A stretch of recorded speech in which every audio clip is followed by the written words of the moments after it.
we're going to get started. So, we're recording. All right. Well, good afternoon. So we're going to begin with a prayer in the name of the Father, the Son, and the Holy Spirit. Amen. Heavenly Father, we thank you for this time to continue to study the book of Genesis. We ask you to bless us, open our minds and hearts to hear your word. Help us to understand where you direct us to go in our lives and how to serve you and our brothers and sisters. We ask this in Christ our Lord. Amen. In the name of the Father, the Son, and the Holy Spirit. St. Thomas. Pray for us. So before we jump in, there's a lot to cover today. 3 chapters, all tentatively tied together through Rebecca, but Abraham keeps appearing and Isaac and others. Questions in general before we jump into 24, 25, 26? Generally kinds of questions on it? All right. So, the story of Abraham is coming to an end. His wife, he's been asked to sacrifice his son. It didn't happen. Thank you, Ram. Sarah dies. He buys the field. He's got some land. So now, his story is wrapping up, but his son's yet hasn't begun. He's not married. He doesn't have children. We got to fix that. So that's where these chapters go, is the passing of the torch to the next generation. Isaac needs a wife. And how do we do that? Well, we're not going to marry these people here. And you've seen that Abraham and his family have an affinity for marrying relatives. So we need a relative. But Isaac can't go. Abraham came to this land, and he's been told his heirs will inherit it after him. Isaac has to stay there to keep that promise. Isaac can't go anywhere. So unlike his father, who goes across, the Fertile Crescent and down here and then down into Egypt and back, Isaac needs to be somewhat more settled. He's still kind of nomadic, but he's somewhat settled. He's not going to be traveling like his father. And his father doesn't want his son going back. You'll hear that in this chapter. He doesn't want his son going back to the land of his birth because he may never come back. I left my country and never went back. I don't want my son to go back there. And you'll also hear in another chapter, he's not supposed to go into Egypt. God forbids him from doing that. Just stay where you are. We need somebody to stake the claim. Isaac is it. He never goes anywhere. So now we have to deal with this, and this is Abraham addressing Isaac needs a wife. So, now Abraham was old, advanced in days. No kidding. And Yahweh had blessed Abraham in everything. So he's highly blessed. Abraham said to his servant, the elder of his household, who ruled over what was his, put your hand under my thigh. Stop. There's a lot in that sentence. What's the guy's name? The last time we heard someone in this position, his name was Eleazar. Eleazar was the one who was going to inherit everything before Isaac or Ishmael were born. I'm going to die and I have to give everything to Eleazar, my servant. This could be Eleazar. This could be Eleazar's son. This could be Eleazar's grandson. This could be someone completely different. We don't know. It's a nameless servant. Why is that important? Because he doesn't matter. The family matters. This guy is just someone who delivers a message. He doesn't have anything to offer himself, which is not true, but he's not getting a name. He's just the steward of Abraham's house. And he's told, put your hand under my thigh. You all should have that? Yes. Sound normal? No. Do you know what's going on? We don't want to talk about it. Is that where, instead of, like today, if you go to court, you have to put your hand on the Bible, so we make sure you're... Well, there is no Bible yet, so yeah, you got to do something. You're taking it over. And what this one, the odd thing about this is, because this man is being asked to perform a service to continue the line of Abraham from his loins, the blessing comes from there. They're an earthier religion than we are. And there's an implied curse. If you violate what you swear to me, may you die childless. May your seed die with you. That's why he's placing his hands under his thigh, because that's, where the fertility stuff happens. So it's, again, a much earthier society than ours. If you did this today, they'd sue you for sexual harassment.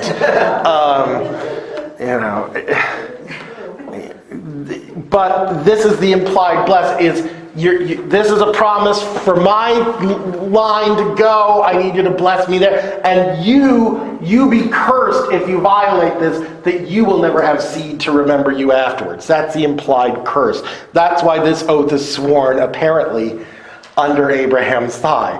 Creepy. I don't think I'd want to have to go to the Archbishop's office and have him tell me, put your hands here. No. Say no. But this is the way it worked. So he goes, I want you to swear by Yahweh, the God of heaven and the God of earth, that you will not take a wife for my son from the women of the Canaanites among whom I am settled.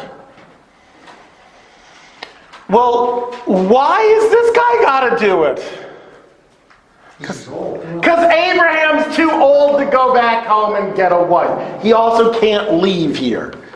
And basically, he knows he's going to be dying. I may not live to see this happen. So I pass, as the chief of my household, I pass this responsibility to you. Nothing like waiting for the last minute, is there? Thank you for procrastinating, Abraham. But he's basically saying, don't take a wife from these locals. They're good enough to have a political alliance with, but don't marry them. Rather, you are to go to my land and to my kindred and take a wife for my son Yitzhak. Go back to my house where I grew up. Go find someone from my family. But that's the way they do it in this family. Keep it in the family. They take kissing cousins to a whole new level. But go back there. And the servant said to him, perhaps the woman will not be willing to go after me to this land. May I then bring your son back there, back to the land from which you once went out? If she won't come here, can I bring him there? Logical question. Abraham said, watch out that you do not ever bring my son back there! Exclamation point. He's never to go there. That's not the land of blessing. This is it. Don't bring him there. He's got to stay here. Also, if he goes back there, he may end up worshiping the gods of my ancestors. He will not be worshiping my God.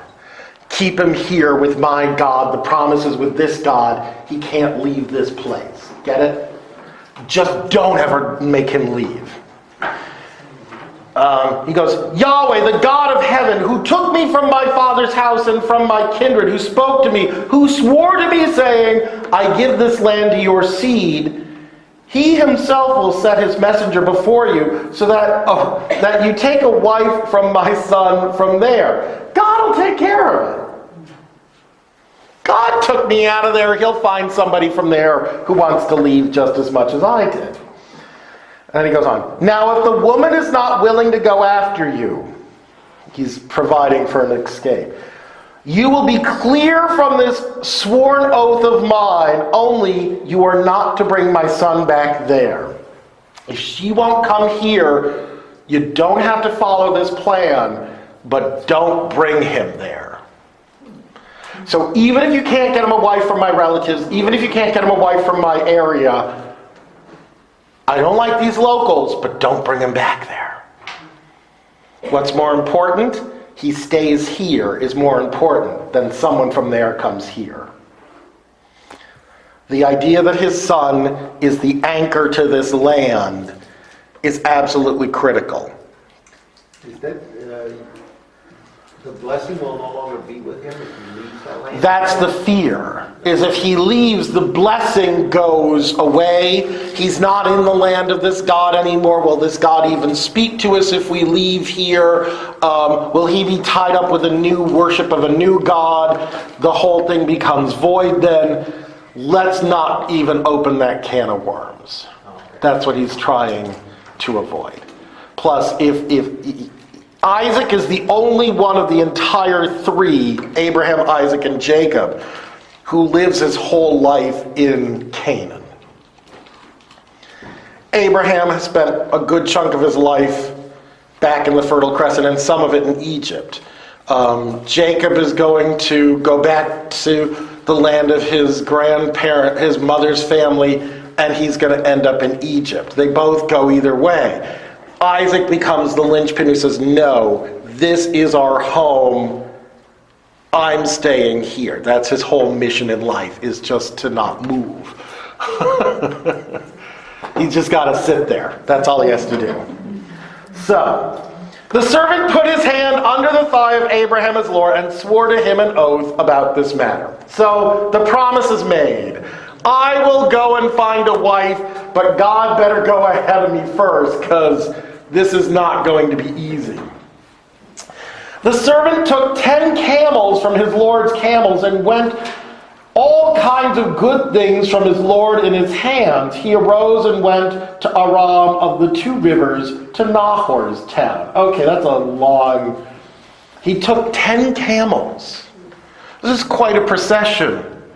There's also a problem. At the time this took place, camels weren't domesticated yet. Oops! This is a little... It's either an outright lie or somebody's just taking liberties. Like, how else would you travel in the desert? Camels. Or somebody's one thought is, traveling with camels means I'm going through the desert. I'm going through the wilderness. I'm going to a far-off place. You got to have camels. The author could be reflecting that. By the way, the author of this and the last chapter and 26 is the Yahwist author, the earliest author. 25 is a hodgepodge of everybody. And you'll see why. But this one, the author either doesn't know they weren't domesticated yet, or the story evolved and changed over time, or it just means he's going with a grand caravan. You obviously took camels. Well, we didn't have camels, but who cares? It's all about setting a good impression. So he's sending 10 camels full of stuff. That's like loading a couple of big Mack trucks today with gifts to go and propose to somebody. This is quite impressive. And he's going back to the land of the two rivers, to Nahor's town. He had the camels kneel outside the town at the water well at setting time, that's sunset, evening, at the time when the water drawers go out. People go and get water at the first thing in the morning and then also just in the evening, because you need stuff for the day, you need water for and you do not want to go out in the middle of the day. It's hot. You don't want to be lugging water when the sun is beating on you.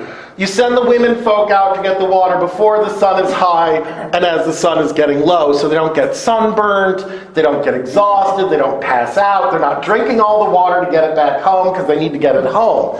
So he's there by this well outside of the town, and he gets all 10 camels to kneel. It's a good trick. And said, Yahweh, God of my Lord Abraham, pray, let it happen today for me and deal faithfully with my Lord Abraham. So he's praying to God. I need you to do a favor. Abraham said you were coming ahead of me, so you better be here already. Here I have stationed myself by the water spring as the women of the town go out to draw water.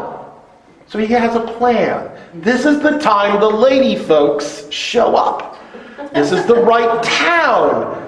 One of those lady folks should be from this right family.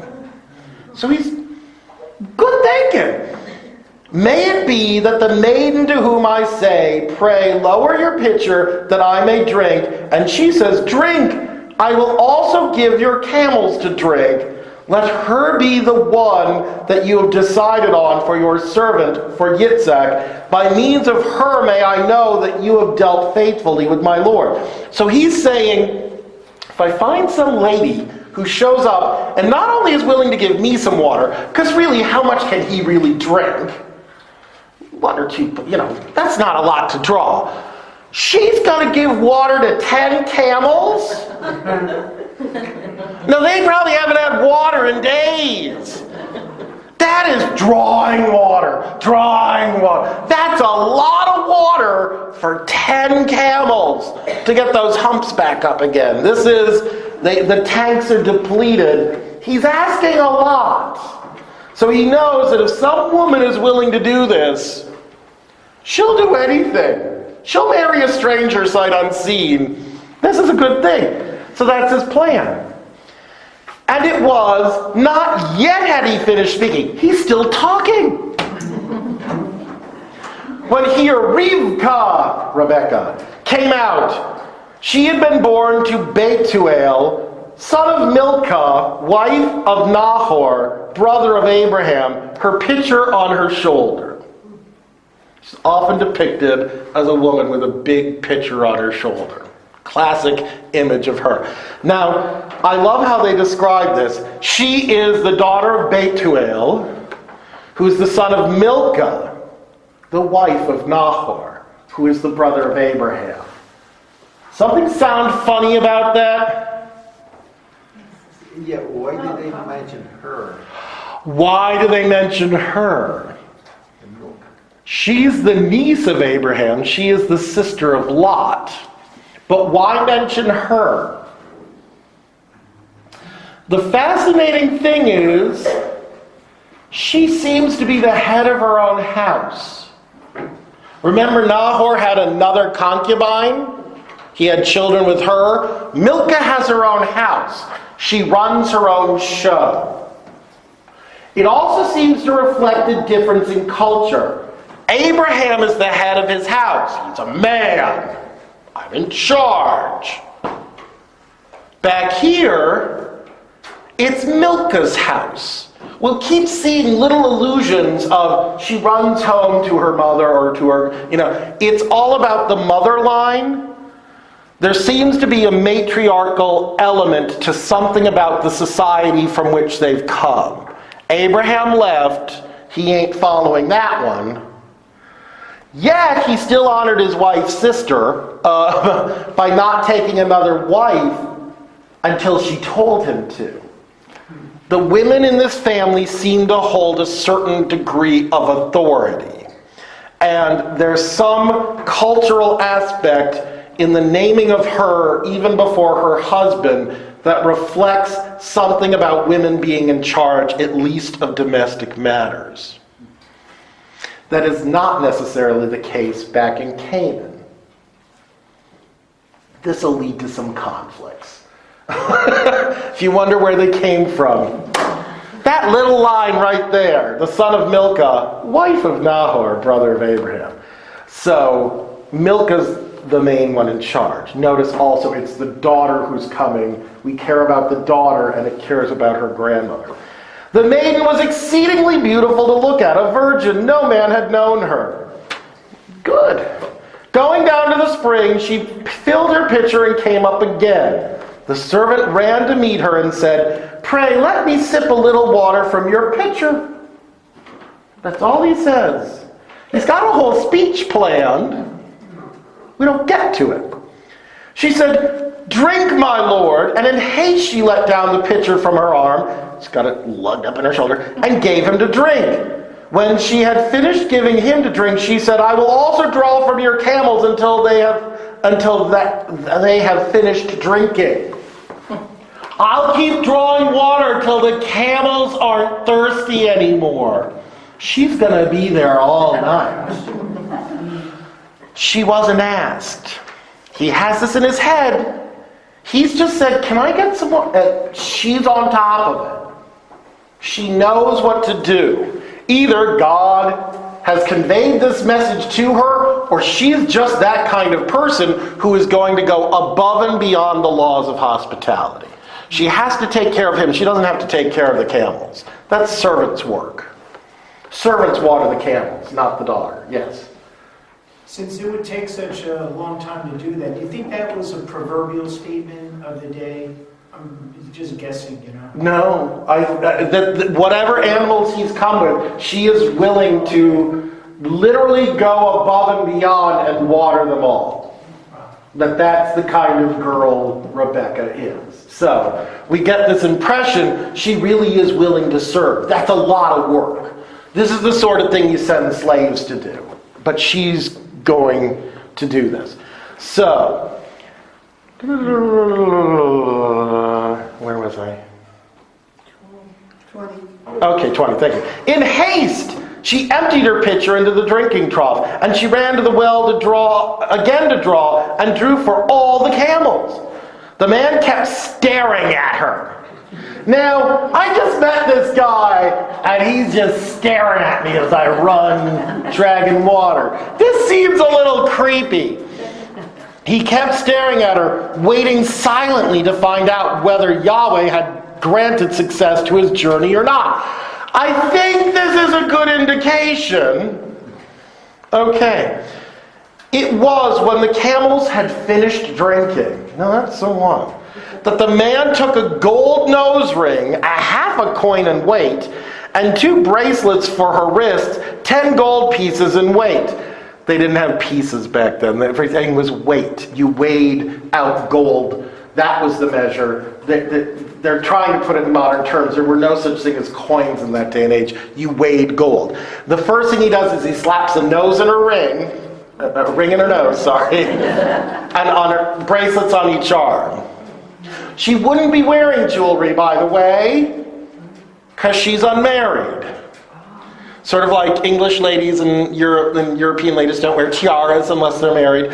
She doesn't wear gold until she's getting married. So someone slapping gold on you means there's a proposal coming. And it's this creepy guy who's staring at me. So, okay. He said, "Whose daughter are you? Pray tell me. And is there perhaps in your father's house," ding, ding, ding, ding, ding, he's from Canaan, "father's house, a place for us to spend the night?" She said to him, "I am the daughter Bethuel, son of Milcah, whom she bore to Nahor." It's grandma's house. And she said to him, "Yes, there is straw, yes, plenty of fodder for us, and yes, a place to spend the night." In homage, the man bowed down low before Yahweh and said, "Blessed be Yahweh, God of the Lord Abraham, who has not relinquished his faithfulness and his trustworthiness for my Lord. Well, as for me, Yahweh has led me on a journey to the house of my Lord's brother." So he is found, out of all the women coming out of the gate, she found him.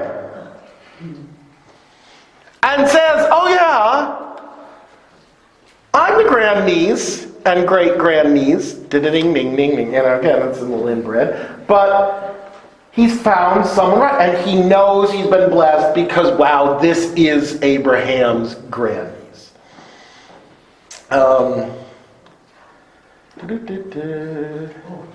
Yes. Is this thing, all this inbreeding stuff, Yeah. is that something because of the few number of people that existed then, or? No.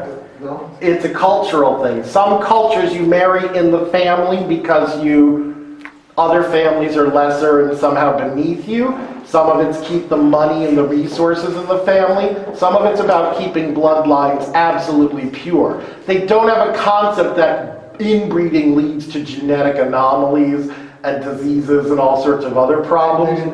They didn't know that. For thousands of years in Egypt, the nobles all married their siblings and mothers and sons, and it's disgusting, and they all had these horrible genetic defects. And then eventually they became so sick some other family had to come in, and then they married their own family. No one ever figured it out for a long time. Marrying your siblings is going to lead to a higher percentage of birth defects than marrying someone who's not related to you. They didn't. This was a keep the bloodlines pure kind of thing, and keep the money in the family kind of thing. So, because if God's going to bless this family, He's only going to bless this family and not anybody else's. So the maiden ran and told her mother's household according to these words. Again, it's not her father's house, it's her mother's. And they're living in her grandmother's house. This should tell you something about where the rest of the story with Rebecca is going. The people you tell are the mothers. The mothers matter, they hold power. So this is now Milcah, right? This is Milcah's daughter-in-law, who may also be her daughter or niece, because again, you marry in the family. Oh, okay, so, yeah, because the name is not mentioned. Though. No, they don't mention her name, but Milcah gets mentioned because she's very important. She is the niece of Abraham. She's the sister of Lot. She's the wife of Abraham's. She gets a name. Rebecca's mother doesn't get a name, but it still reflects the women in this family wear the pants and the nose rings. It was a fashion statement, people. The thing that I thought about the nose ring. What do you do? Pierce her nose at that time? She may have already had it pierced but didn't wear anything. You don't wear it in public. Oh, okay. Or it's a clip-on. I hope he didn't just go up to her and jam something in her nose. That would be... The implied thing is it's pierced. We don't know the whole story. But he somehow... He gives her the nose ring and he gives her the bracelets. So here we are. So she told her mother's household the following words. Now Rivka had a brother whose name was Laban. His name, White. I love the fact that her brother's name is Whitey. It gives him a kind of mafia scheme. So now Rivka had a brother named Laban, and Laban ran to the man outside to the spring. So the brother runs out to this guy who's passing out gold. She's telling all the women, and the brother runs to go find us. Now, Rebecca hasn't brought him home yet. She just runs ahead to tell everybody, some strange guy is giving me bracelets, and he's coming and he's going to be staying here. So Laban went and met him. He ran to meet the man because he runs anytime it's a business opportunity. You will find out more about him as the book goes on. And it was, as soon as he saw the nose rings and the bracelets on his sister's wrists, and as soon as he heard Rivka, his sister's words, saying, "Thus the man spoke to me," that he came out to the man, and there he was standing by the camels by the spring. So he's there like, all right, this guy's got gold and camels? I'm there. Should tell you something about her brother. And said, that's Laban saying, "Come, you who are blessed by Yahweh, why are you standing outside? Come on in. I myself have cleared out the house and a place for your camels." How did he do that? He saw his sister covered in gold hearing the story. When did he have time to stop and clear a place? He didn't. Which means the women and the slaves are doing it. He's taking credit. He's taking credit for what the ladies are doing. Okay, great, nice guy. The man came into the house and unbridled the camels. The house isn't so much, he's bringing them to some outer part of the house, but he's taking the camels in. 10 camels take up a lot of room and a lot of straw, so this is a lot to take care of. They gave straw and fodder to the camels and water for washing his feet and the feet of the men that were with him. Food was put before him to eat. So now a banquet's being set before this slave, this servant. And he stops everything. He said, "I will not eat until I have spoken my words." Ooh. We're not going through niceties if this is not going to pay off. He wants to tell them the deal. He said, "Speak." He being Laban. He said, "I am Abraham's servant." This is the thing about this chapter. It repeats itself a lot. It tells the story over and over and over again because we got plenty of time. And it's that kind of story. It's like the telling of the story again and again and again. Because it's a family thing. You tell stories over and over again. Yahweh has blessed my Lord exceedingly, so that he has become great. He has given him sheep and oxen, silver and gold, servants and maids, camels and donkeys. He's made him rich. Sarah, my Lord's wife, bore my Lord a son after she had grown old, and he has given him all that is his. So the son, the only son, as far as anyone here knows, because none of them have ever heard of Hagar, or the other one, we won't speak of her. As far as they know, Abraham only has one wife, and she only had one child when she was old. They're super old. This kid's going to inherit. Ka-ching! Pay attention. Now my Lord had me swear, saying, you are not to take a wife for my son from the women of the Canaanites, in whose land I am settled. No, to my father's house you are to go, to my clan, and take a wife for my son. He's reversed the order. First was go back to the place of, and then like my kinspeople. He's saying it was first go to the family, then to the place. Because he's sucking up to the family, is what he's doing. I said to my Lord, perhaps the woman will not go after me. He said to me, Yahweh in whose presence I have walked will send his messenger with you. He will grant success to your journey, so that you take a wife for my son from my clan and from my father's house. Only then will you be clear from my oath curse when you have come to my clan. If they do not give her to you, you will be clear from the oath curse. He buries that. So he's telling them, I was sent here, God sent me as a messenger ahead of me, I'm supposed to come to your house, I swore an oath, I have to find a bride from your family, only if you refuse am I free to find somebody else. So if you guys don't want the gold, or the camels, or the land, or the slaves, or the sheep, or the ox, fine, I'll find somebody else who does. Okay. So he's painting the whole picture. Now I came to the well today and said, Yahweh, God of my Lord Abraham, pray if you wish to grant success to the journey on which I am going, here, I have stationed myself by the water spring. May it be that the girl who comes out to draw, to whom I say, pray give me a little water from your pitcher to drink, and she says to me, you drink and I will draw for your camels, let her be the woman whom Yahweh has decided on for the son of my Lord. So I prayed to find this woman out of all the women, and that was my prayer. And even before I had finished speaking in my heart, it wasn't even out loud, it was only in his heart. Here Rivka came out, her pitcher on her shoulder. She went down to the spring and drew. And I said, pray give me to drink.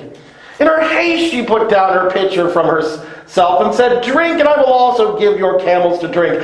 I drank. She also gave the camels to drink. She's a good girl. Thank you for raising such a lovely daughter.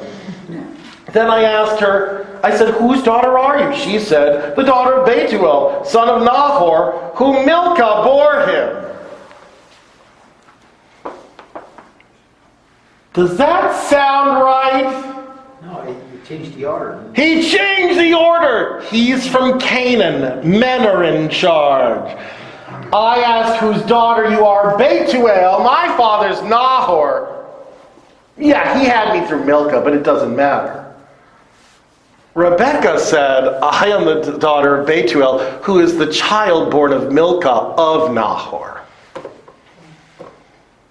She puts the woman first, he puts men first.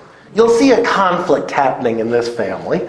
I put the ring on her nose and the bracelets on her wrists, and in homage I bowed down before the Lord and blessed Yahweh, God of my Lord Abraham, who led me on a true journey to take the daughter of my Lord's brother for his son. So he's repainted, we have an instant replay of the whole chapter.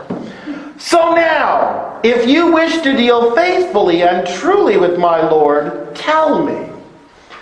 If not, tell me, that I may know to turn right or left. I love that line.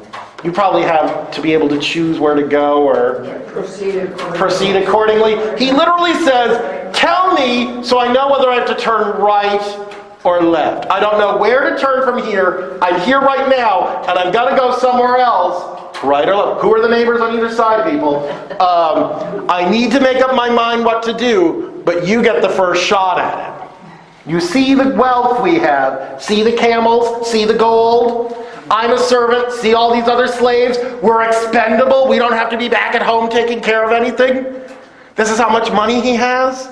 So if you want to be part of that family, tell us. If not, let me know so I can go next door to either house.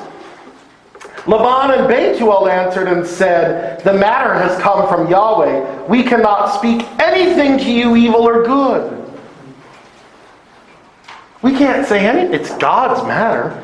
Here is Rivkah before you. Take her and go, that she may be a wife for your son of your Lord, as Yahweh has spoken. God has picked her. She's yours to take.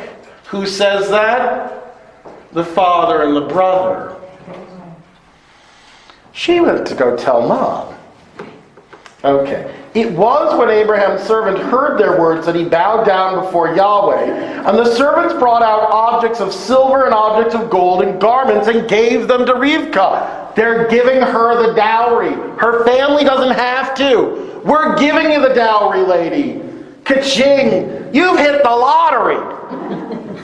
And gave presents to her brother and her mother. Apparently, Rebecca is pointing out, Mom gets the gifts here, not Dad. But the brother's getting something because he's going to stir up trouble. He's seen the money. He wants something for selling his sister. So if you thought it was bad Abraham was pimping his sister wife out, it runs in the family. They're all willing to sell their sisters to make a profit. They ate and drank, he and the men that were with him, and spent the night. When they rose at daybreak, he said, send me off, my lord. What? They've only had one night, and he's saying, send me back home. But her brother and her mother, I love that the father's vanished, her mother and her brother said, let the maiden stay with us a few days, perhaps 10, that after that she may go. Let her stay and party for a while, and we'll send her on. They're dragging their feet. When Abraham was called, what did he do? He left. How long did it take him? As long as it took to pack. When Noah was asked to build an ark, how long did it take him to start? Right away. When you're asked by God to do something, sacrifice your son. Let's chop the wood now. You do it immediately. So here's the test. This family delays. This is why they're not in the land of Canaan. Abraham left. They are the kind, let's just enjoy the moment. You know, they want her to stay for a while. And that's what they're saying. He said to them, do not delay me, for Yahweh has granted success to my journey. Send me off that I may go back to my Lord. We're not delaying. They said, let us call the maiden and ask for her to answer her own mouth. They're hoping she's going to say, I want to stay with my family for a while. I don't know any of you from Adam. I'm going to stay with them and then I'll catch up. That's what they're hoping she'll say. They let her pick, which is a stupid thing for them to do because she's not going to do what they want. They called Rivkah and said to her, will you go with this man? She said, I will go. They sent off Rivkah, their sister, with her nurse, and Abraham's servant with his men. She gets her nurse, the woman who's been taking care of her whole life, her nanny. She gets to go with her. And Rivkah's farewell blessing and said to her, our sister, may you become thousandfold myriads. May your seed inherit the gates of those who hate him. That's the same blessing Abraham got for his son. May he inherit the gates of those who hate him. They're giving the same blessing to their daughter. and sister. She has the same blessings as the man she's going to marry. They're combining their wealth. However, the question will come into, who's the real heir? We'll get into that in a minute. Rivka and her maid arose, they mounted the camels and went after the man. The servants took Rivka and went away. So she just leaves. She has no idea where she's going. She's left everyone she knows. Why?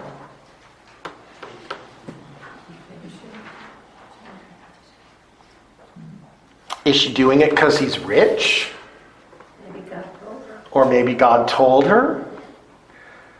Rebecca responds, interestingly enough, just like Abraham. The only difference is she doesn't try to drag her brother or someone else along. They give her the maid. Take your maid. Go with. She's of no use to us. Take her. Did she get anything else from them? No. She leaves with nothing but what she's given that comes from the blessings of Yahweh. She responded like Abraham, only better. And she's a woman. This is where the interesting thing happens.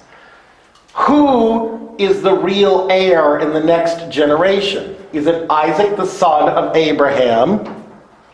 Or is it Rebekah who answers the call of God, follow me to a land you don't know, and trusting she'll have children and this will all go well? Who's the real heir? I argue it's Rebekah. Rebekah answers the call. Rebekah doesn't wait. She's not putting God on hold. She's doing what she's supposed to do. I always find this fascinating. So then we shift gears, change of scenery, fade out. Now Yitzhak, suddenly he comes back into the story. Yitzhak had come start over. Now Yitzhak had come from where you come to the well of the living one who sees me, for he had settled in the Negev. So he goes to the well of the living one who sees me. Why do we know this well? It's where Hagar hears the voice of God. It's where God speaks to Hagar, you will be a mighty nation. I will bless you. He's taking over what's Hagar's. But he also goes to the place, interestingly enough, where God speaks to a woman to make her a mighty nation, and Rebekah has answered the call to leave. Who's going to have the pants in this family? Rebekah. We already know this. And Yitzhak went out to stroll in the fields around the turning of sunset, and he lifted his eyes, here, camels coming. So here's the thing. Isaac isn't living with his father. From the moment he's nearly killed by his father, he vanished. Suddenly he appears again in the area of Hagar. He possibly fled to the other side of the family to get away from these crazy people. That's why he's not there when his mother is dead. And here's the thing, his father may be dead. Abraham was old in years, and he sends the servant to go do a job he can't do. It's implied if the servant's coming to find Isaac, he should be going to Abraham first. Remember, he's Abraham's servant. He's delivering the goods to Abraham, a daughter-in-law. He comes and he finds Isaac, which means Abraham may be dead. Not in the story yet, but it may be the reality. His father may be dead, which is why suddenly he feels free to roam around. And it's in the evening, and he's strolling. Why is this important? Rebekah met the servant in the evening, only she's working. He's just taking his ease. This will also tell us something about this family. Who's the worker? Who's the passive one? It also reminds us of God in the garden. Remember? Before sin hit, he came to wander in the evening in the cool. And then that leads us to this story of Adam and Eve. Only this one will hopefully go better. And he looks up and sees camels. He doesn't know what this is. He just sees camels. Rivka lifted her eyes and saw Yitzhak. He sees camels. She sees him. This also should tell you something. She sees him before he sees her. She's the one with the power. She's beholding him first. It's a good detail. He's just looking at the camels. Nice car. She's looking at the guy in the field. She got down from the camel and said to the servant, "Who is the man over there that is walking in the field to meet us?" The servant said, "That is my Lord." She took a veil and covered herself. That is why we are pretty sure Abraham is dead. The servant has identified him as my Lord. Isaac is the sole inheritor of everything when Abraham dies. If Abraham sent the servant and he identified himself when he got to Haran as my Lord Abraham's servant, and now he comes back and sees Isaac and points him out to the new wife to be, that's my master, Abraham is probably dead. He's gotten this done in the nick of time. Abraham can die in peace. His wishes have been fulfilled. And here it is. And the thing she does is she covers herself in a veil. Again, fascinating detail. The servants have all seen her. With her husband, she'll play demure. In the world, she is a worker and a mighty force. To him, I will play the demure bride. And he's still not going to get to see her till they're married. But she sees what she's getting beforehand. It's a very clever thing.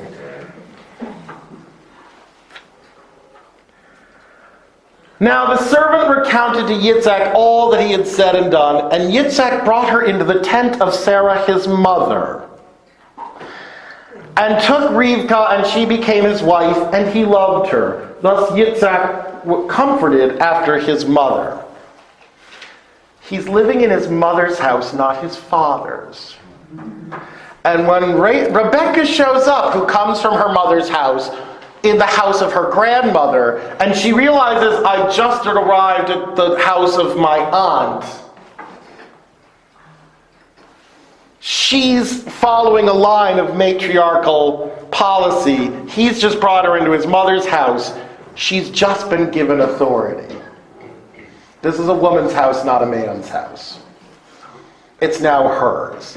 This will tell you who calls the shots from now on. And he's comforted because he's lost his mother, so now he has some new lady to cook and clean for him, and he feels so much better. He loved her. They got married and he loved her. But she spotted him first. And here's the thing. We don't know if she loves him or not. We know she answers God. But what does she feel towards this guy? She respects this God. She loves this God. She's devoted to this God. She listens to this God. He's part of God's plan.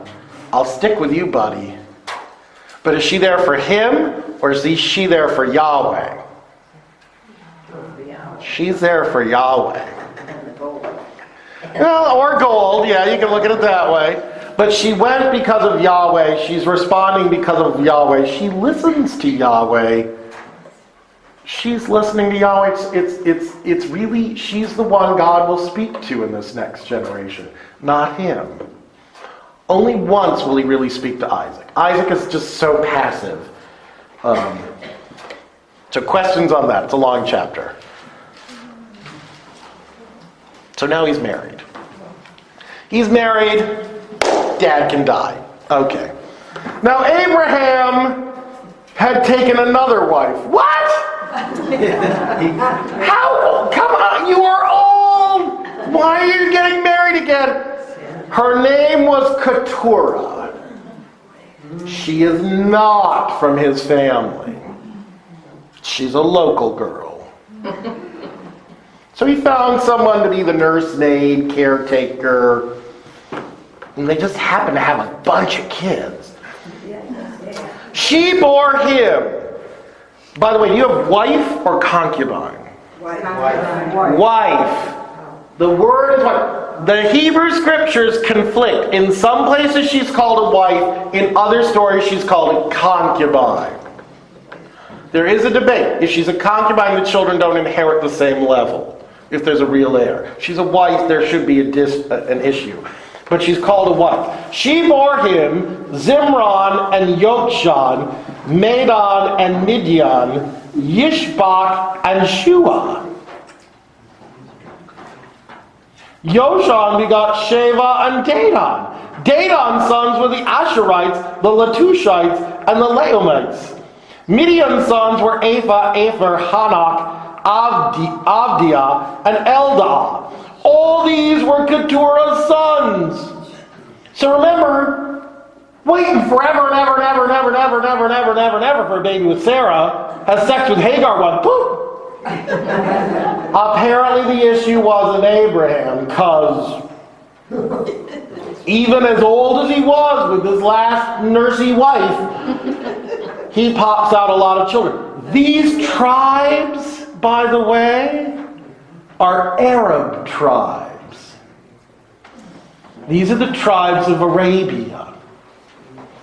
The Arabs trace their ancestry to Abraham through Keturah. Every single one of them that you've heard is an Arabian tribe. This is your connection to the Quran. All of that region. So we've got people in Egypt who are related to us, people up in India, we got people down below us. Everybody's related to us somehow. They see themselves as closely affiliated, but they're not of the same status as we are. So these are all the sons of Keturah. But Abraham gave over all that was his to Yitzhak. I'm having all these babies with her, but they don't inherit anything. To the sons of the concubines that Abraham had, there you go. Plural, by the way. Yeah. Are they counting Hagar as a concubine and Keturah as a concubine? Or were there even other concubines? Yeah, oh my God! How'd this guy have time to farm? That's why he doesn't farm. Abraham, to the sons of Abraham gave gifts, and he sent them away from Yitzhak his son while he was still alive, eastward to the east land. He makes sure they get some gifts, but they're kicked out, just like Ishmael. Only Isaac gets the land. Sucks to be Keturah's kid, I guess, but this is one of these weird passages that's really horrible. And you're like, what kind of father is he? Kicks one son out, leaves him to nearly dying of starvation and thirst. He kicks all these other kids out because, they're not from the right kind of lady, because she's, wrong race. Yitzhak's my favorite son, and I'm going to kill him. Great father. However, what Abraham is doing here, without God telling him to, mind you, God has promised him you'll be the father of many nations. You will inherit the land. Once he stops speaking with God and God to he starts acting on his own. I'm going to get the deed to this field. I'm going to own some of this land myself. I'm going to be a father of many nations myself. I'm not going to wait to see it in my grandchildren. I want to see it with this new lady. Hey, Keturah, come here. He himself is pushing the issue that he's going to become the father of many nations by his own effort. But all of those nations don't get the blessing because they were not the intention of God. When you try to force God's hand, the blessings don't come. Questions on that? Weird passage. Now these are the days and the years of the life of Abraham which he lived. 100 years and 70 years and 5 years, then he expired. Well, after all of those kids and blessings of his thighs, I don't doubt it. Abraham died a good ripe age, old and satisfied, in days. He died with a smile on his face, and was gathered to his kinspeople. That's the one expression we have of any kind of, you go to your kinsfolk, but that usually means the burial place. But no, he can't go there, he's going back to his wife. Yitzhak and Ishmael, his sons, buried him in the cave of Machpelah, the field of Ephron, son of Zohar the Hittite, that faces Mamre. The two sons, what about all those sons from Keturah? No. But the two rival sons, the ones God has blessed, they show up to bury him. The field that Abraham had acquired from the sons of Het, there they buried Abraham with Sarah his wife. So Ishmael and Isaac bury him. Not what you expect, is it? Suddenly Ishmael comes back. Ishmael has a status above the other sons because Ishmael has been blessed by God through his mother. Get it? Keturah wasn't part of the plan and isn't getting a correction from God. Those sons aren't there for the blessing. They are not part of the inheritance. But the two sons that have been blessed by God have to bury the father. It's part of a religious ritual for God. Get it? Questions? It seems weird for us to see that Isaac is sharing the duties with his brother. But also it's not strange because Isaac is so passive, Ishmael's the one who will get stuff done. Now it was that after Abraham's death that God blessed Yitzhak his son, and Yitzhak settled by the well of the living one who sees me. So he goes back to Hagar's turf. Now these are the beginnings of Ishmael, son of Abraham, the son of Hagar, the Egyptian woman, Sarah's maid, born to Abraham. So suddenly we're getting out all the family tree details now that Abraham's dead. We tell the dirty family secrets like Keturah and all this that we weren't telling before. Ishmael's firstborn, Nebayot and Kedar, Adbeel, Yivsam, Mishma, Duma, Massa, Hadad and Tema, Yetur, Naphish, and Kedma. These are the sons of Ishmael. These are their names and their villages in their corrals. 12 leaders of their tribes. He's a leader. He has 12 children of his own. The 12 tribes of Ishmael. These are the years of the life of Ishmael, 100 years and 30 years and 7 years. Then he expired. He died and was gathered to his kinspeople. He doesn't get to be buried with dad. He gets to be buried with his mother. She's the source of the blessing for him. Now they dwell in Havilah and Shur, which faces Egypt back to where you come toward Assyria. In the presence of all his brothers did his inheritance fall. So he belongs to mommy's family, not to ours.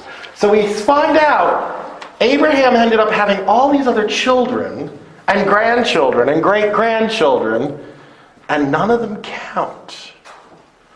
Only one can get the blessing, and it's Isaac. Why? God likes the pathetic underdog, I guess.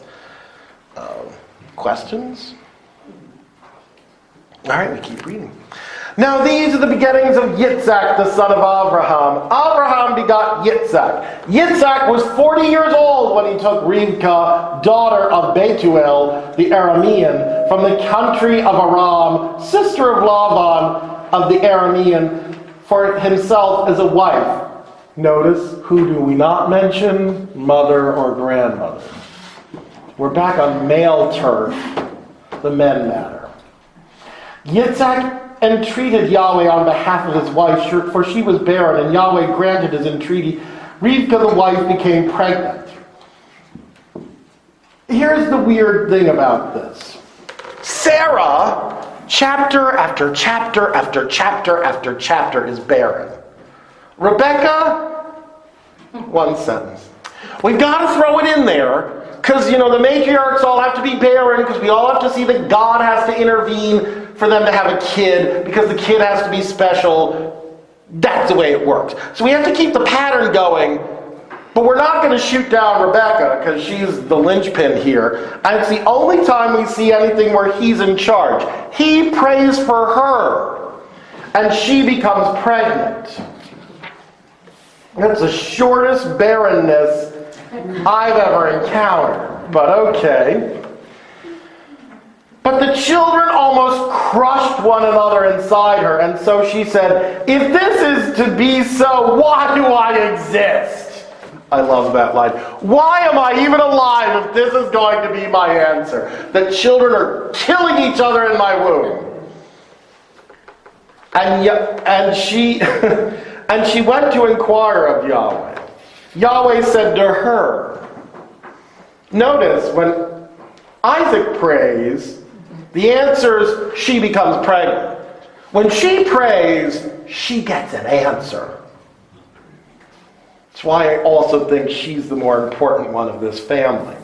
God answers her when she calls. Isaac just gets call waiting. Isaac calls God,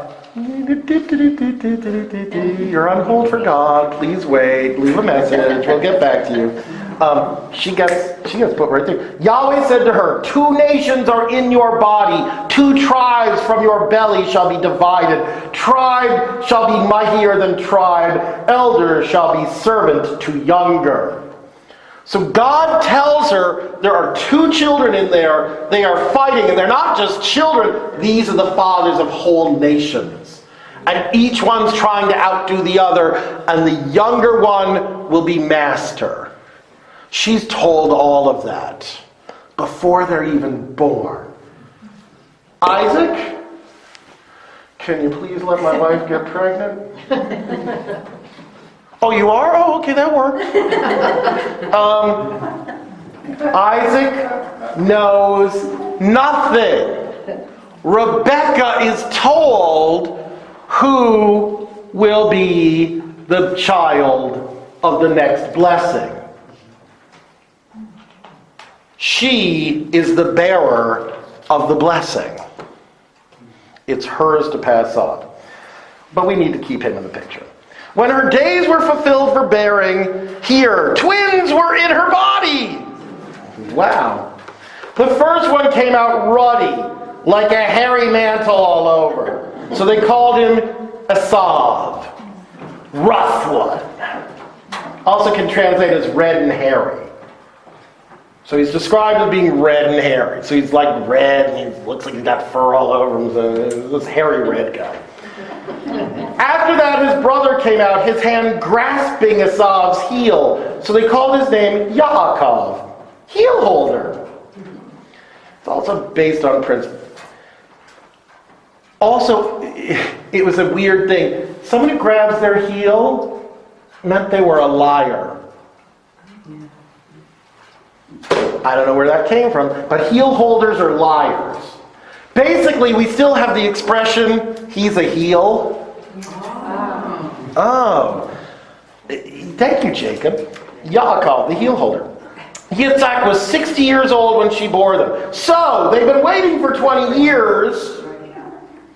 That was that one sentence. 20 years to get these kids.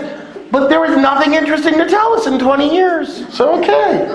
So they've had the babies. The lads grew up, and Esav became a man who knew the hunt, a man of the field. And Yaakov was a plain man, staying among the tents. He's a homebody. He's the kind who sits and listens to all the conversations. Esau wants to go out and do stuff. I'm going to go hunt. I'm going to go out with the guys. Jacob's sitting there and he's listening to everything. He's plotting. He's scheming. He's learning dirt on everybody. That's what he's doing. Yitzhak grew to love Esav, for he brought him hunted game for his mouth. Rivka loved Yaakov. The only time we hear of love really in this family, it's for these children, and each parent uses the love against the other.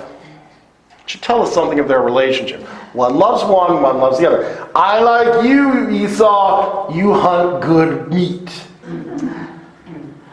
Rebecca loves Jacob because she knows he's going to be the dominant child, and you get in good with the one who can protect you. She knows the future lies with Jacob. Why? Because God told her so. Who's telling Isaac to love Esau? His stomach.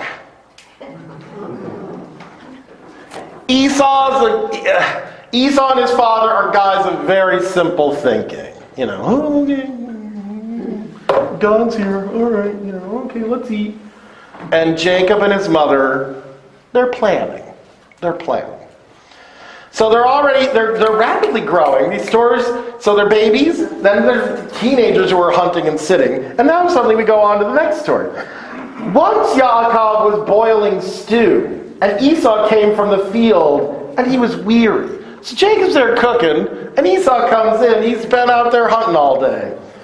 Esau said to Yaakov, "Pray, give me a gulp of the red stuff, that red stuff, for I am so weary." Therefore they call his name Edom, Red One. He's the father of the nation of Edom across where Jordan is now. There's red cliffs, by the way. That's why it's called there. But we're giving all the... He's there like, red stuff! I want red stuff! You know, this is why he's not... Meat good. Yeah. This is the other thing. He sees this red stuff, and he in his own head thinks it's some sort of bloody, dripping, meaty stew. It turns out to be lentils. Where's that? You'll get to that. But he's looking at it going, I'm tired, I need some red stuff. I need some blood, meat, and I need stuff to revive me. And they depict him as being very uncouth, you know. Give me a gulp of the red stuff, that red stuff, you know. I'm weary, you know. He's not very eloquent. Another thing, Jacob was cooking. Jacob is cooking. The man? Yeah. I mean, I thought that women did all the cooking and stuff. Not always, no.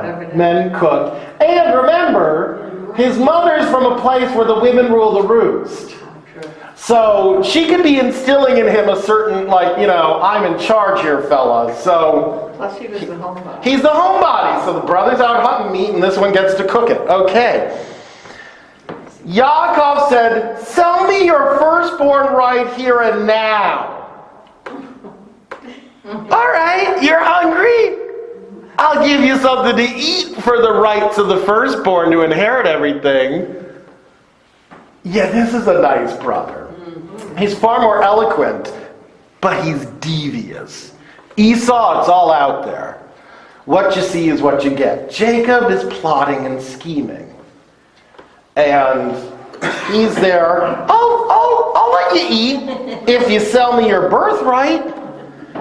Great. I tried to grab it from you at birth, didn't work. Well, now I can do it here. Esau said, here, I am on the way to dying, so what good to me is firstborn rights?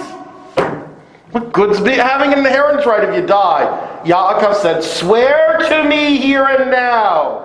He swore to him and sold his firstborn right to Yaakov. Yaakov gave Esau bread and boiled lentils. It's lentil soup. It's red lentils. And he ate and drank and arose and went off. Thus did Esau despise the firstborn right. By the way, who's telling this story? The children of Jacob. That's an editorial note. He despises his firstborn right. I hate being the oldest. That's a justification of why we stole the birthright from him. It was a pretty sleazy thing to do. I'll give you something to eat so you don't die if you let me inherit what you're going to get. I have mom and dad cut you out of the will. Here, have some dinner. He is kind of an idiot. He's selfish. He's a selfish person. But he's grabbing heels from birth, so he's trying to pull his brother back in the womb to be born first. There's nothing he will not do to be first. This will tell you the kind of guy he is. So, this is the fight. We're seeing right away, poor Rebecca has these children fighting within her, and it's God who tells her which one will be dominant. He's not nice, but she's put her bet on the right kid. Isaac just kind of goes, I like what you're feeding me. And you'll also notice we're already seeing something about him that's going to come up and be very important next time. He doesn't see clearly. Isaac, when things are coming, I see this caravan, I don't see any details. I judge my sons by what I eat, not by how they look. He doesn't need to see his wife's face. She's veiled, but she's in my house and she's lovely.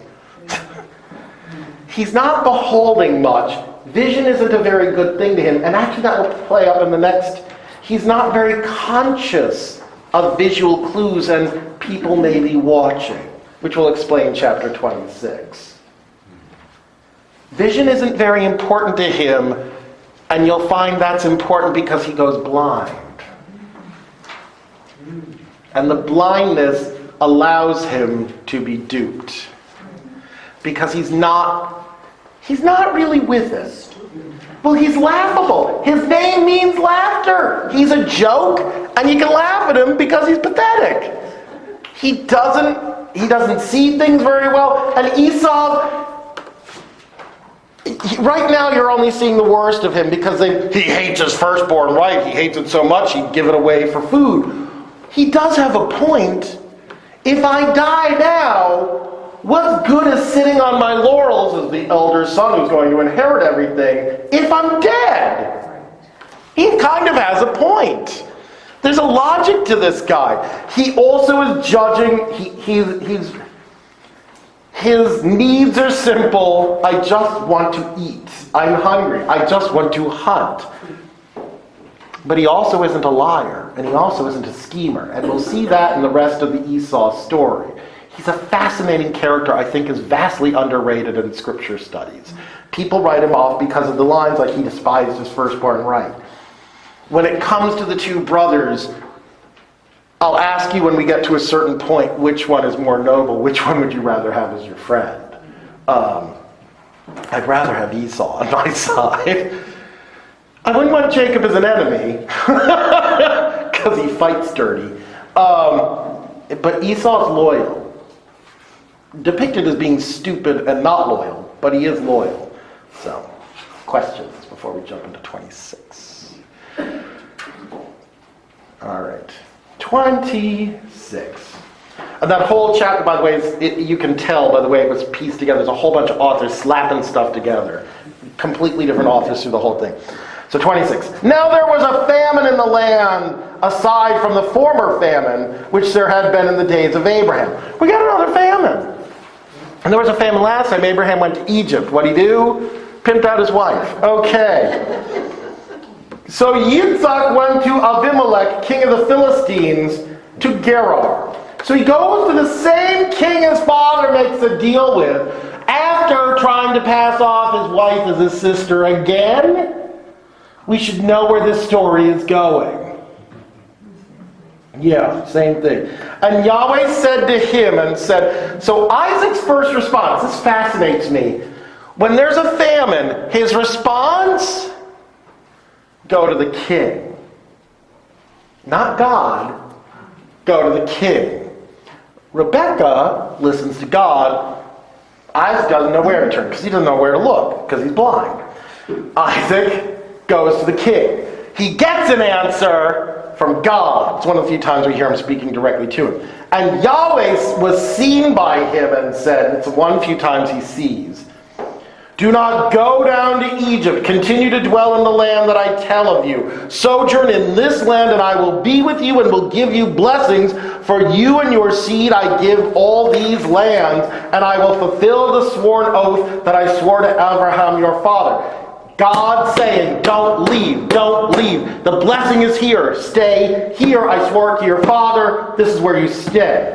And he goes on, I will make your seed many, like the stars of heaven, and your seed I will give these lands, and all the lands of the earth shall enjoy blessing through your seed. Same promise he was giving to Abraham, he's giving to his son. Stay here, you'll be the father of many nations, you'll bless all nations. In consequence of Abraham's hearkening to my voice, and keeping my charge, my commandments, my laws, and my instructions, so Yitzhak stayed in Gerar. He didn't flee, he stays because he's told to stay. But now he's in the backyard of this king his father had a political alliance with. How this happens is beyond me because he's a known entity to this king.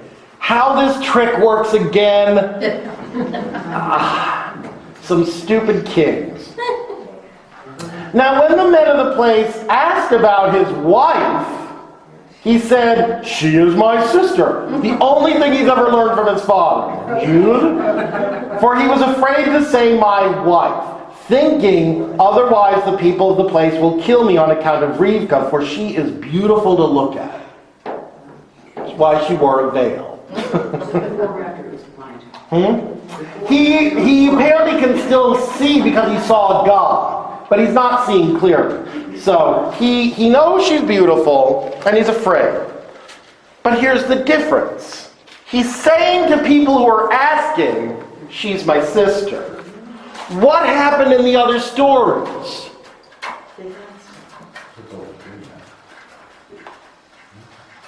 What happened? What happens when they tell she's my sister? She ends up with the king in his harem. Okay. But it was when he had been there a long time. This isn't a little while, this is a long time, it says. And Abimelech, king of the Philistines, looked out through a window. He saw there was Isaac laughing and loving with Rivka, his wife. Again, not very clued into people can see us. Especially when you're a king. Kings have bigger houses. They've got 2 stories. The word for the king in Egypt, what's the name of Pharaoh? Sorry, gave it away there. Pharaoh. You know what Pharaoh means in Egyptian? Big house. That's what his name literally means. The guy with the big house. When David is king, and he's there and he's lusting after his neighbor, how is he doing it? Out the window of the 2nd story looking down into their garden. Most people have 1 floor. Kings have 2, so they can go upstairs and spy on you. So this one's spying on Isaac, the guy that, I have an alliance with, and he's there fooling around with his sister. I love this laughing and loving.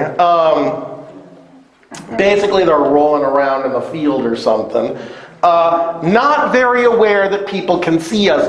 If you're going to tell them she's your sister, then you go, hi, how are you, Rebecca? Can you get me some dinner? You don't make out with her. Because if you do that, you're creepy.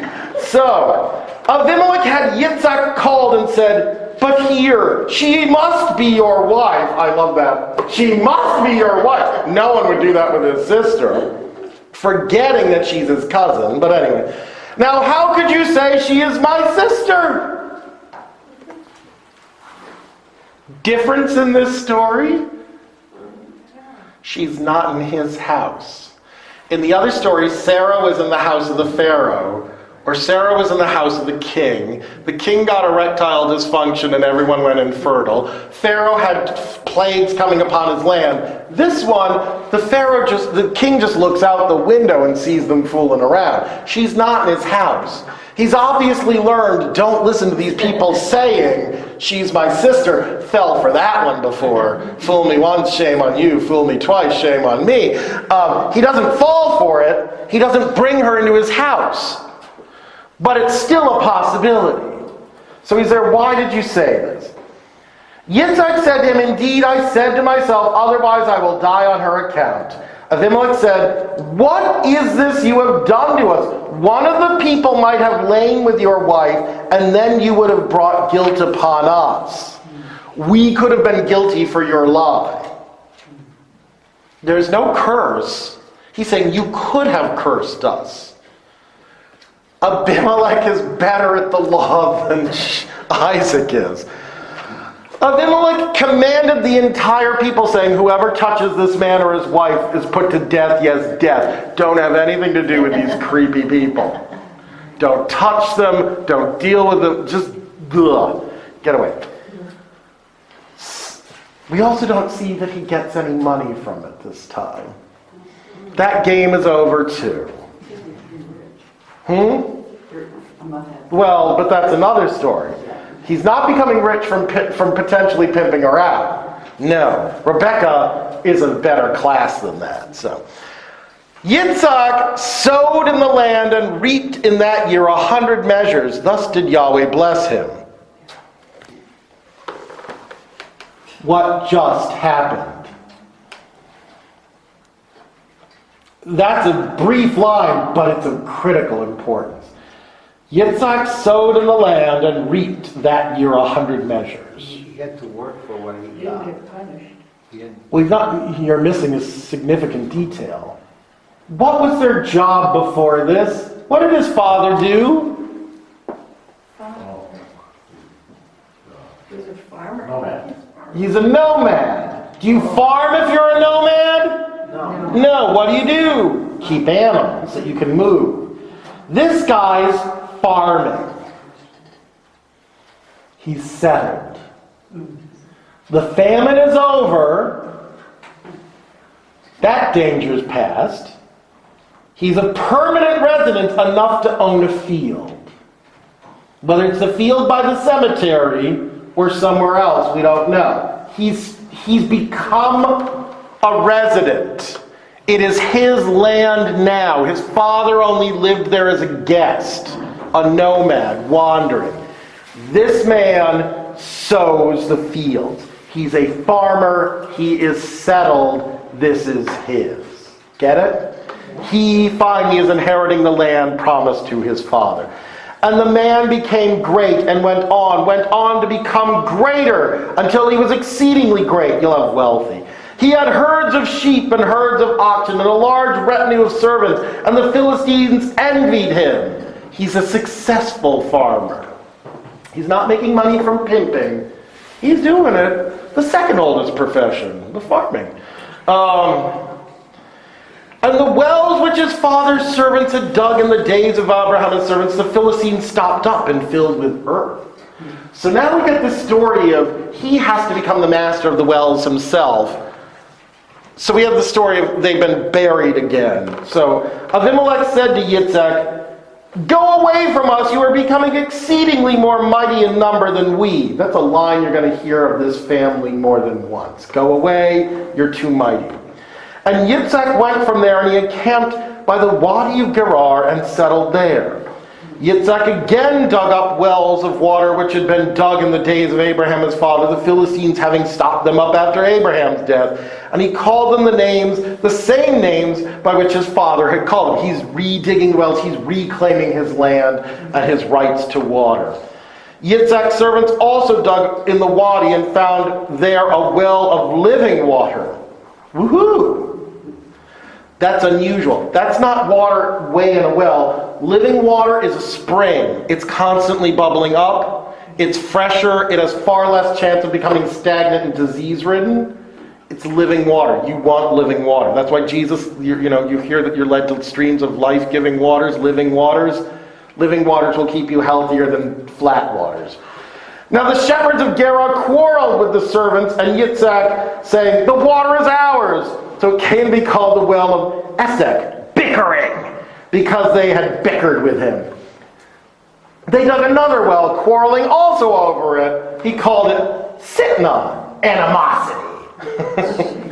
He moved on from there and dug another well, but they did not quarrel over it. He called the name Rehoboth, space.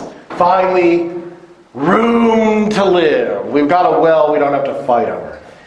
And said, indeed, now Yahweh has made space for us so that we may bear fruit in the land. And he went up from there to Beersheba.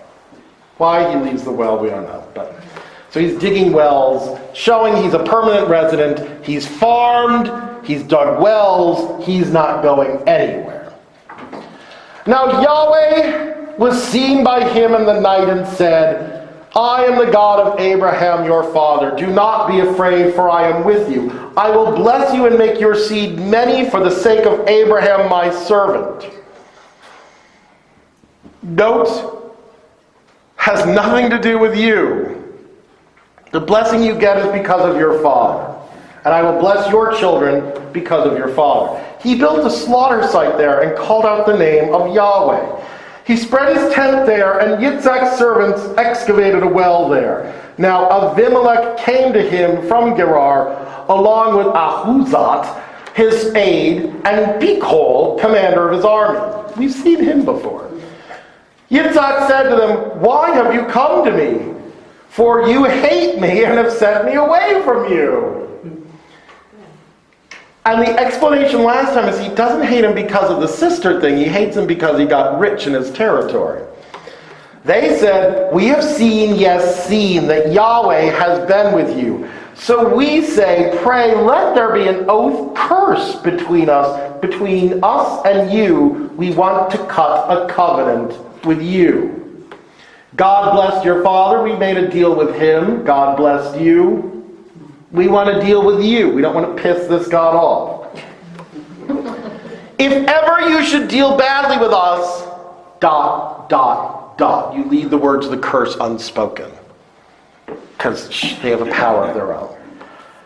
Just as we have not harmed you, and just as we have only dealt well with you, and have sent you away in peace, now, you are now blessed by Yahweh. You're blessed by Yahweh because we didn't kill you. Okay. He made them a drinking feast, and they ate and drank. Early in the morning, they swore an oath to one another, and Yitzhak sent them off, and they went from him in peace. Okay, we have a covenant with the neighbors again, just like Dad. Now it was on the same day that Yitzhak's servants came and told him about the well they had been digging. They said to him, we have found water. So he called it Shiva, swearing 7. Therefore, the name of the city is Beersheba until this day. We've had 4 different explanations of why Beersheba is called Beersheba. And every single one of them is about swearing something. Then it goes, when Esau was 40 years old, he took to his wife Yehudit, probably Judith, daughter of Berit the Hittite, and Ba-Samath, daughter of Elon the Hittite. He marries 2 girls. They're locals. He's how old? 40. Same age as Isaac. Dad. He's trying to be like his father. He's trying to live up to the father's expectations. And as Dad only married 1 girl, if I marry 2, I'll be doubly blessed. Who's going to worry? Mom. No, not his brother. His mother will worry. She sees this as a way to oust her out. He's trying to supplant the father, same age, marrying, only he's doing it twice. And this time, he ain't going back to our family. He's marrying local girls. I and my family are being pushed to the side. This child is a threat to me. I need to really get in good with Jacob. And there was bitterness in spirit to Yitzhak and Rivka. They don't like these girls. Esau married these two Hittite girls, and well, let's just say they don't like them. Of course, whoever likes their in-laws, but questions. You start to see a pattern working here. Isaac is there, but he's, again, it's very rare Isaac ever does an action. He's really passive. He just sits. But that's his job. Just sit here long enough to die. Then the land will really be ours. If you can stay here long enough, possession is 9/10 of the law. It's ours. Yeah, Abraham made a deal, but God gave it to you, and if you can stay here without leaving, it's yours. That's all he's got to do, and that's all he does. He just sits. He's got servants digging wells. He's got kids doing his hunting. He's got his wife doing everything else. Every once in a while he talks to God, like, hey, can you make my wife pregnant? Or God appears to him and says stuff. He's like, okay. And he doesn't do much. But he doesn't have to do much. His job is just to sit and wait. Rebecca's a different creature. Rebecca, from the first minute we see her, is active. She's carrying a jug. She's lifting water. Water being life. Thank you. Rebecca is the one who brings life into this family that is lifeless. The father's tried to kill the son. He's kicked out all the other children. He's frightened his wife to death. They've been separated. This family that's falling apart and lifeless, this woman brings new life and vitality. She draws water. She revives not only the servant, but the animals. She's bringing life to everyone in the household. She sees her husband. She answers the call of God. When asked to go, she just doesn't wait. She goes. When it's speaking to these children in this generation, God tells her the blessing is vague to Isaac. He just knows your seed after you will be like the stars of the heavens. Rebecca's told, 2 nations are at war within you. The older will serve the younger. She knows who gets the blessing. He doesn't. Rebecca is the bearer of the blessing for the next generation that has to be bestowed by the man, because remember we're in sexist country again where men are in charge. She's from the land where the household's run by the women. So she's going to make sure the woman knows best and picks the kid God wants because my husband is blind and stupid. He loves her, she loves Jacob. It's a weird family dynamic, but she's the one who brings life back into the family. She's the one answering the call of God, and she's given the real promise who's to go next. Isaac is nominally in charge, but the blessing has been bestowed to Rebecca's hands. She has to work hard to make that happen and bring life back into this family. Make sense? She's a fascinating character. Really fascinating, and people often downplay her, and in a lot of sexist interpretations, it's like, well, she should have known her place. Well, when God tells you which one of the kids is going to inherit the blessing, your place is to make sure that kid inherits the blessing. She's given an awesome responsibility. Her husband doesn't know. He judges by his base appetites. I'm hungry. I'm lonely. I'm sad. Oh, I'm lonely and I'm sad, I'll take a wife. Oh, I'm hungry, you're my favorite son, you go and hunt meat. He judges by that. Rebecca's judging by what God says and has a long-term plan. For the family members who judge only by the immediate, they're not going to have any source with God. The ones who plan out long term, they get the blessing. Get it? Watch Rebecca. Watch Jacob. That's where the pony is going. They're the ones to bet on. Yeah, put your money on them. Number 2. Questions? Yes. Yeah, we see here where it says that Ishmael's offspring are not friendly with the other ones. But what I don't see, and I'm not missing, is what happened to the others. They're the Arabs. From the other concubines. Well, that's Keturah. Keturah's children are the other ones. And where do they go? They're the Arabs. And oddly, Are they closer to Ishmael or? no, oddly, the Arabs have a better relationship with the children of Israel than the children of Israel have a relationship than they do with Ishmael's descendants. Even though they're closer in many regards to Ishmael, they have a better relationship with these others who are the Arabs, who are also connected to Abraham. And do we have a sense of where they're trying to be? Does it- Midian, Midian. in Arabia. Okay, so the Ishmael, I think, is toward the east of... Ishmael's on the way to Egypt. He's towards Sinai. Okay.